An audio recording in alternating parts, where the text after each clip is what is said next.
Ron, you get these kinds of questions often when you're about to pass someone, but tonight you'll probably pass Shaq playoff scoring.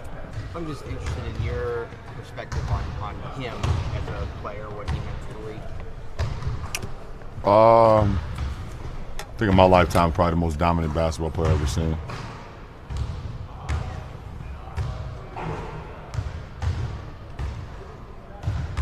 Pretty to the point. Ron, after the Game 1 victory, there's already articles out there saying, is Cleveland the new favorite for the NBA Finals? Almost as if you don't have to win the next 3 games. Can you talk a little bit about that, and are people overlooking your opponent right now, and how important is it to keep the focus that you have? I'm probably the wrong guy to ask that question. That absolutely means nothing to me, what everybody is saying. I get my guys ready and prepare for Game 2. We understand how important it is tonight, and if they can come in and get a win, then they feel great going back home. But can you guys be 9-0 and challenge at the same time? Or do you think you have to at some point to be truly challenged? No, I don't think you have to lose. We don't want to lose. That's what we're here to do. We want to win every game that we step out on the floor. We've been challenged in this postseason multiple times by Detroit and also by Atlanta in the first 2 series. And we just persevered and was able to come back from it and win those games. So we don't want to lose. That's not our mindset. Should never be our mindset. I don't get when people say you need to lose a game to go through something. I think we went through some things, and if we happen to lose a game, we have to be able to bounce back for it. But that's not our mindset. Caught me off guard a little bit on the Shaq thing. You've talked at length about looking up to Kobe and T-Mac, and you got Iverson, all of the players around that time. Was Shaq just too big, play too differently from how you were going to play to really try to emulate him or look up to him or anything like that? Yeah, for sure.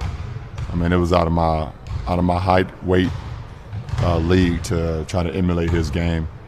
I was a guard growing up and then became a forward, so I never tried to emulate my game after him. But I admire what he was able to do out on the floor, by pure force and dominance, his ability to play at that speed, to have that size and to carry that type of force that he had.